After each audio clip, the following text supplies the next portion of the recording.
গায়কৰ বিয়োগত আজি নাহৰকটীয়া সমগ্ৰ ৰাইজ একত্ৰিত হৈ আজি নাহৰকটীয়া ক্ৰীড়া সন্থাৰ খেলপথাৰ আজি ৰূপালী ৰঙালী মঞ্চত এটি সৰ্বধৰ্মীয় প্ৰাৰ্থনা সভা আয়োজন কৰিছে। এই সভাত নাহৰকটীয়া অঞ্চলৰ বিভিন্ন ধৰ্মাৱলম্বী লোকৰ লগতে বিভিন্ন দল সংগঠনে অংশগ্ৰহণ কৰিছে।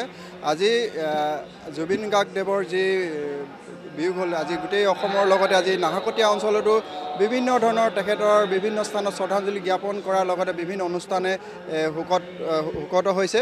আৰু এই গতিকে আজি সকলোৱে আজি তেখেতৰ আত্মাৰ সদ্গতি কামনা কৰি আজি নাহৰকটীয়াৰ এই অঞ্চলৰ সকলো দল সংগঠন লগ হৈ আজি তেখেতৰ আজি এটি সৰ্বধৰ্মীয় প্ৰাৰ্থনা সভা আয়োজন কৰিছে। আমি এটাই এই সৰ্বধৰ্মীয় প্ৰাৰ্থনা সভাৰ পৰা আহ্বান কৰিব বিচাৰোঁ যে জুবিন গাৰ্গ অমৰ, তেখেতৰ যি সৃষ্টি সদায় অনন্তকাললৈ থাকক আৰু তেখেতৰ যি মৃত্যু সেই মৃত্যু উচিত তদন্ত হওক আৰু তেখেতৰ ন্যায়ৰ কাৰণে যেনেদৰে সমগ্ৰ অসমৰ লগতে বিভিন্ন স্থানত যি আৱাজ উঠিছে আমি এই নাহৰকটীয়া অঞ্চলৰ পৰাও যাতে তেখেতে ন্যায়ৰ কাৰণে আমি এই আজি সৰ্বধৰ্মীয় প্ৰাৰ্থনাৰ এই পবিত্ৰ স্থানৰ পৰা আমি এটা আহ্বান জনাইছোঁ যে জুবিন গাৰ্গৰ মৃত্যুত উচিত তদন্ত হৈ তেখেতে ন্যায় পাব লাগে। আজি আমি নাহৰকটীয়াত যুৱ ছাত্ৰ পৰিষদৰ হৈ জুবিন গাৰ্গলৈ শ্ৰদ্ধাঞ্জলি জ্ঞাপন কৰিছোঁ। তাৰ লগতে আমি এইটোৱে আশা কৰোঁ তেখেতে ন্যায় পাব লাগে, তেখেতে য'তেই মৰিছে যেনেধৰণেই মৰক লাগে তেখেতক ন্যায় পাব লাগে, ভাল বিচাৰ হ'ব লাগে, এইটো মই কামনা কৰোঁ।